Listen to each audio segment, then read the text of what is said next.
Welcome to a condensed video lesson about trig ratios. So the first thing that we're going to do today is we're going to learn how to label triangles. So what we're looking at is right triangles. So that's what you need to know when we talk about trigonometry, is we're always dealing with right triangles.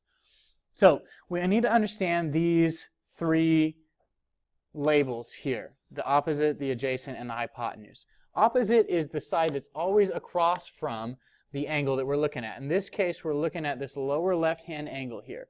So I color-coded them. The hypotenuse is always across from the 90, this green one here. The opposite is across from the angle that we're looking at, the yellow one there. And the adjacent one is always next to or touching. See how it touches right there? It touches the angle. So that makes that the adjacent one. So with these labels, we can label the triangles that we look at with these three labels: the hypotenuse, the adjacent, and the opposite. That's important because it deals directly with the trig ratios that we're going to be dealing with. We have a new symbol called theta. Theta just stands for an angle. So anytime you see me use the word or the symbol theta, it looks like a zero with a line through it. That is referring to, it's like a variable, and we'll be usually referring it to angles. Okay, when we label triangles, it's always a good idea to label the triangles. So when we start, we consider the angle that we're looking at, theta in this one, meaning the opposite is directly across from it, the adjacent is next to it, but not the hypotenuse, because the hypotenuse is also next to the angle, and the hypotenuse is across from the 90 degrees. The hypotenuse is the only one that doesn't change when we switch angles. So, okay, next slide. When we look at these here, this tells me theta is the angle we're looking at. This triangle has been rotated. It's still a 90-degree triangle, but we can identify side lengths according to their labels. So in this triangle, the opposite is across from the angle. The opposite is 3. The hypotenuse is across from the 90, which is 5. And the adjacent is next to the angle, which is 4. These are the names of the three trig ratios that we'll be dealing with in geometry: sine, cosine, and tangent. Their abbreviations you might have seen on your calculator before. It looks like sin, cos, and tan. These three trig ratios can be found on your calculator right there, next to the -1 and the caret top here. So sine, cosine, and tangent. And we'll talk more about how to use them as we progress. Okay, as we talked about in the trig ratios section, or as we talked about in the special right triangles section, right triangles have a ratio of side lengths, and that's what these are. Sine, cosine, and tangent are just the ratios of any given right triangle's side lengths. Here are the definitions of them. Sine of theta is the opposite side divided by the hypotenuse side. The cosine of theta is the adjacent divided by the hypotenuse. And the tangent of theta is the opposite divided by the adjacent. If we have numbers for these turn out to be actually fractions that we can reduce, or they turn into decimals if we do the division problem. So these are actually just numbers. Here's an easy acronym to help us remember what we are looking at. SOHCAHTOA.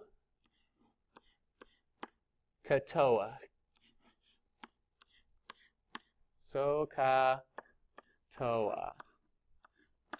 And let me just write this out in a little less crazy of a pen so that we can remember it. SOHCAHTOA. And notice that the OH matches with sine. Sine is opposite divided by hypotenuse. Cosine is adjacent divided by hypotenuse. And tangent is opposite divided by adjacent. If you can remember SOHCAHTOA, then you can remember all of the definitions of these trig ratios. So, in fact, I don't know.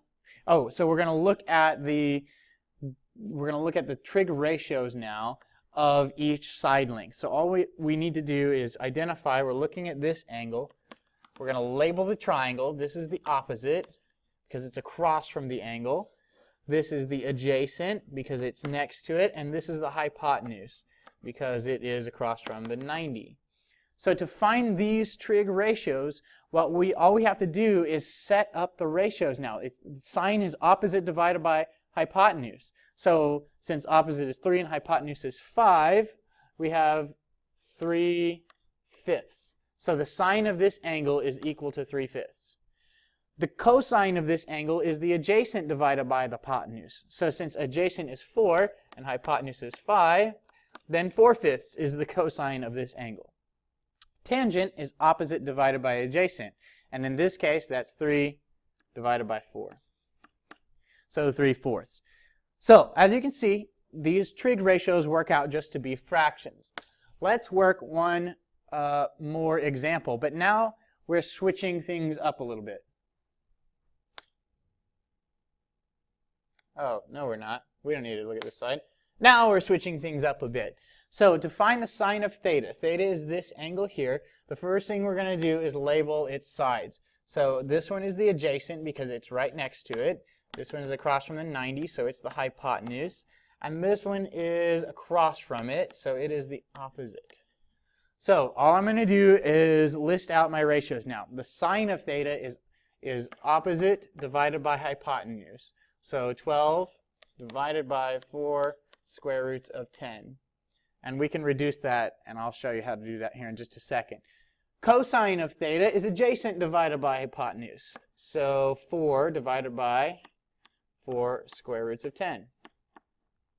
And finally, tangent of theta is opposite divided by adjacent.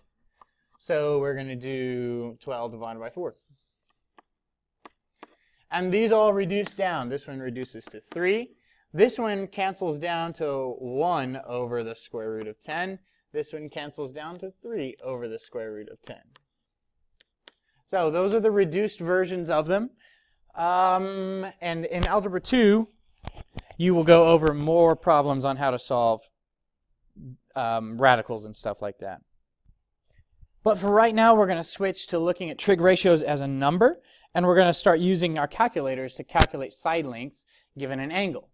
So this is what we're going to do. It's best for us to start and understand that we always look at 4 decimal places. Not always, but that's just best practices when dealing with trig ratios. So when I look at this triangle here, and I'm given, oops, I'm not sure what happened there.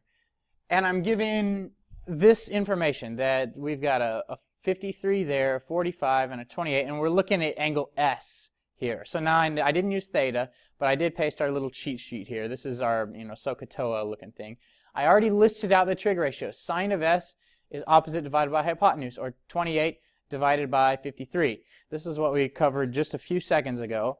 And so what these are actually numbers, and I get it by doing 28 divided by 53 in the calculator. 28 divided by 53. Oh, it's not on. Turn on. Calculator. 28 divided by 53 is 0.5283. And that's what I've written over here.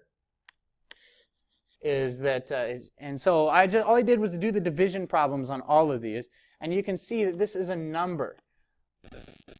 And sometimes they'll ask you to do that. They'll ask you to round it to the nearest 10,000. And so then you just do the math problem and get the answer out of it. Round it to the 4th decimal place. Okay, these are just examples. It just says calculate the sine of 31.89 degrees. Well, you type that into your calculator. Sine of, whoops, it's writing on it. I don't want that to happen.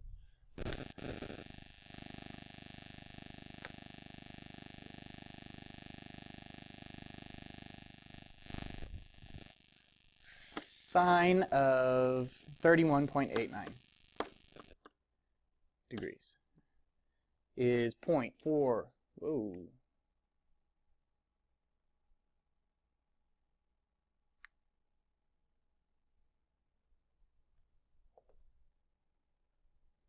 I got the wrong answer here, and I want to show you why I got the wrong answer, because if you look at your calculator's mode, Calculators have different types of modes, and most of them always are by default in radians, but we're dealing with degrees now. So what we need to do is we need to change our calculator to degree mode. In the blue calculators, it's real easy. You just push the DRG button until it no longer shows RAD, but DEG. And so anyways, now I can go back and redo my calculation, sine of 31.89, and I see 0.5283 if I rounded correctly. So all you have to do on those is just plug them straight in. It's saying, all right, what's the sine of 31.89? What's the cosine and what's the tangent? Plug them in, make sure you're in degree mode, and you get the right answer out of that.